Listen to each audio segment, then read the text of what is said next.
Donald Trump wants out of the war with Iran. But the Strait of Hormuz, the single most important shipping route on Earth, is still under Iranian control. 32 days of bombing. And now, gas has crossed $4 a gallon for the first time since 2022. At the same time, the Strait of Hormuz is now functioning like an Iranian toll road, with Iran charging $2 million per ship for passage. This war was sold as a 4 to 6 week operation. That window is now closing. And every exit Trump can see leads to a different version of the same defeat. Over the next few minutes, I'm going to break down exactly why Trump is acting desperate to get out of the war he started and what happens when the Strategic Petroleum Reserve runs dry in the next 2 weeks. Now, here's what we know. On the 30th of March, the Wall Street Journal reported that Trump told his own aides he is willing to end the war even if the Strait of Hormuz stays closed. He assessed that forcing it open militarily would push the conflict well beyond his own deadline. The next day, his press secretary, Caroline Lee, confirmed it from the podium.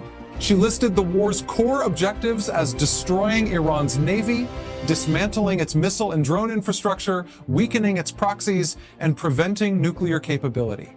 Reopening the strait was not on that list. The waterway that is choking the global economy was quietly removed from the victory checklist. That is a rewrite of the war's justification, and it happened on live television. Then it got worse.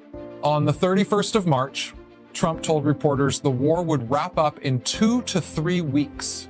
He said the United States could leave within 2 to 3 weeks because he believes the main military objectives can be completed without a wider, longer war. Hours later, he posted on Truth Social, telling NATO allies to build up some delayed courage, go to the strait and just take it. He called France very unhelpful. He told the world, the United States will not be there to help you anymore. Secretary of State Marco Rubio tried to soften it, insisting the strait would reopen one way or another, but the message was clear. The United States started this war. Iran responded by locking down the most important energy corridor on Earth. And now America is telling the rest of the world to go fix it themselves. We need to talk about what Iran actually built while the White House was issuing threats, because this is the part most people are missing. Before we continue, thanks a lot for tuning in, and as always, please make sure to subscribe and like the video so I can keep bringing you these updates. Now, most people assume Iran simply blocked the Strait of Hormuz the way it has threatened to do for decades. A crude shutdown, ships stopped, waterway sealed. In reality, Tehran did something far more calculated and far more dangerous. It did not just close the strait. It converted it into a sovereign checkpoint with a 2-tier geopolitical access system. And it is now drafting permanent legislation to keep it that way. Before the war began on the 28th of February, roughly 100 to 110 vessels passed through Hormuz every single day. 20 million barrels of crude, or 1/5 of all seaborne oil on the planet. Since Operation Epic Fury launched, that number has collapsed by 95%. Lloyd's List Intelligence recorded just 142 total transits between the 1st and the 25th of March. In the same period last year, 2025, that number was 2,652. 1 month of wartime traffic barely equals a single peacetime day. The Islamic Revolutionary Guard Corps established what the shipping industry now calls the Tehran toll booth. Any vessel wanting passage has to submit its full cargo manifest, complete crew list, ownership records, and destination port to IRGC-approved intermediaries. If the IRGC clears the ship, it receives a coded authorization. An IRGC patrol boat then escorts the vessel through a rerouted channel, not the standard 2-lane traffic separation scheme running through the middle of the strait, but a narrow corridor north of Larak Island, threading between 2 Iranian islands and running along the Iranian coast. Every ship that uses this route passes through waters Tehran claims as sovereign. That is not an accident. That is the architecture of permanent control. The access rules are split along geopolitical lines, vessels flagged to China, Russia, India, Iraq, and Pakistan transit for free. Ships tied to the United States, Israel, or their allies either pay roughly $2 million per crossing, settled in Chinese yuan, or they do not pass at all. At least 2 vessels have already paid. Iran's parliament is actively drafting a bill to codify this arrangement into law, not as a wartime emergency measure, but as a permanent expression of sovereignty. Lawmaker Mohammad Reza Raza-Kuchi told Iranian state media that parliament is pursuing a plan to formally establish Iranian control and oversight over the strait while creating a revenue stream through transit fees. And here is what makes this devastating for Washington. Iran's new supreme leader, Mojtaba Khamenei, who succeeded his father after Ali Khamenei was killed early in the war, said in his first publicly reported remarks that the leverage of Hormuz should continue to be used. Tehran has also added a demand to its list of conditions for ending the war that was never on the table before, recognition of Iran's sovereignty over the Strait of Hormuz. At the projected toll rate and normal traffic volume, that toll system would generate upwards of $600 million per month from oil tankers alone. Include LNG cargoes, and the figure exceeds $800 million. Egypt collects roughly $700 to $800 million monthly from the Suez Canal. Iran is building itself a Suez-level revenue machine from a waterway that, under international law, belongs to no single nation. Stay with me, because the contradiction between what Trump is saying and what the Pentagon is doing is the most revealing fault line of this entire conflict. While Trump talks about leaving, the Pentagon is still building combat power in the region. Reuters and AP have reported additional Marine expeditionary forces moving toward the Middle East, roughly 2,500 paratroopers from the 82nd Airborne Division deploying into theater, and a 3rd U.S. aircraft carrier, the USS George H.W. Bush, being sent to support the buildup. That is not the profile of a clean exit. It is the profile of an administration keeping escalation options alive, including a possible move on Karg Island. Karg sits about 15 miles off Iran's southern coast. It processes approximately 90% of Iran's crude oil exports. Trump told the Financial Times he could take the island. The troop packages make sense for exactly this kind of operation. Marines for amphibious assault, airborne for rapid insertion into contested terrain, special operators for securing nuclear materials identified by U.S. intelligence as a priority recovery target. Iran has fired hundreds of ballistic missiles and thousands of drones since the war began. Reuters has reported that roughly 1/3 of Iran's missile arsenal is confirmed destroyed. Analysts note this leaves significant remaining capacity. Separately, U.S. and Gulf facilities have sustained some damage during the conflict. CNN reported that Iran is fortifying Karg Island with additional troops, layered air defenses, and physical traps. Iran's parliamentary speaker, Mohammad Bagher Ghalibaf, warned publicly that if any regional state supports a landing operation, all of its vital infrastructure will be targeted with relentless, unceasing attacks. Former NATO Supreme Allied Commander James Stavridis called the amphibious option extremely dangerous. The Royal United Services Institute in London assessed it would not be bloodless. And the Foundation for Defense of Democracies warned that holding Karg under continuous ballistic missile fire from the Iranian mainland, just 15 miles away, would require a massive defensive footprint that cannot be rapidly assembled. That is not a commando raid. That is an open-ended occupation.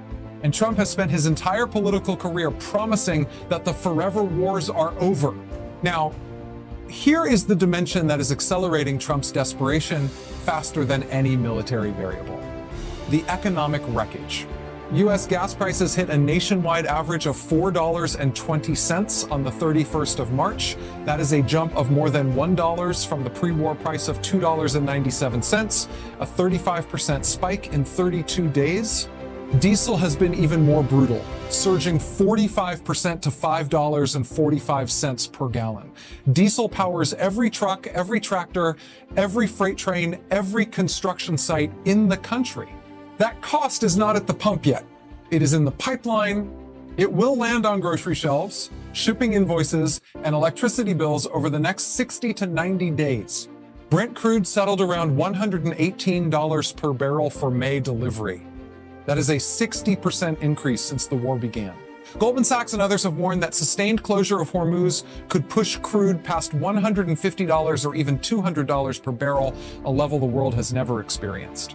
The IEA has described the disruption as unprecedented in scale, and governments responded with a record-coordinated release of 400 million barrels from strategic reserves.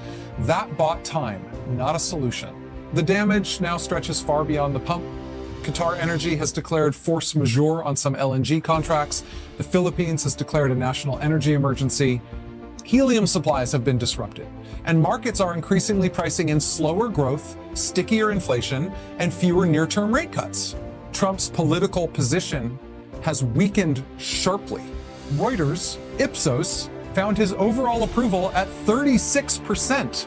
Only 29% approved of his handling of the economy, and just 35% supported the strikes on Iran, while about 60% opposed them. Roughly two-thirds of Americans said the United States should end the war quickly, even if it does not achieve all of its objectives. House Armed Services Chairman Mike Rogers told reporters there is frustration on both sides of the aisle after classified Pentagon briefings that left lawmakers with more questions than answers about troop plans, endgame, and cost. Republican Congressman Brian Fitzpatrick said he is getting information from press reports, not from the administration. All 435 House seats and 35 Senate seats go to voters in November. And every single day the pump price stays above $4, the Republican position weakens. So where does this end? Trump has three roads, and none of them lead somewhere clean. He can declare victory and withdraw with Hormuz still under Iranian control. Rubio is already building that narrative. Netanyahu told Newsmax the war has passed the halfway mark in terms of missions. The language is being shaped to claim success. But if the strait stays closed, the toll regime hardens, gas stays expensive, and critics will frame the entire campaign as the most expensive strategic failure since Vietnam. Jaime Dimon, the CEO of JP Morgan Chase, publicly said on Fox News that the United States should win this thing and clean up the straits. He can hand the problem to allies. London and Paris are reportedly assembling a coalition of up to 35 nations to secure the strait after the fighting stops, with frigates, escorts, and air defense. China and Pakistan have proposed their own 5-point peace plan. But this path exposes the fact that America launched a war and then asked the rest of the world to finish it. Or he can escalate, seize Karg, storm the Iranian littoral, force the strait open with Marines and airborne infantry under fire. The forces are in position. The Boxer arrives in 2 weeks, giving the U.S. its maximum ground capability. But the Pentagon estimates a Hormuz reopening operation alone would take 4 to 6 additional weeks, pushing the war deep into May. U.S. casualties would rise, the political fallout would be volcanic, and Trump would own a ground war in Iran, the exact scenario he built his political brand on opposing. Tomorrow night, April 2nd, Trump addresses the nation of Iran. The White House rescheduled a trip to China for mid-May, which many are reading as a quiet deadline for ending the conflict. The Strategic Petroleum Reserve is running dry. The Boxer strike group is closing in. The toll regime is hardening into law. The United States sank most of Iran's navy. It cratered airfields, missile factories, and nuclear facilities across the country. $11.3 billion spent in 6 days. Over 8,000 targets struck. 92% of Iran's major warships were eliminated. And after all of that, Iran still controls the one thing that matters: the narrow corridor of water between its coastline and Oman, through which 1/5 of the world's energy supply is supposed to flow. The war was sold as strength. The exit is being packaged as flexibility, but the strait tells the only story that markets, allies, and voters will remember. Who holds Hormuz holds the leverage, and right now, that is not the United States. Thanks a lot for watching. I really appreciate your support. Join the discussion in the comments below. Let me know your thoughts. Do you think Trump can find an exit that looks like a victory?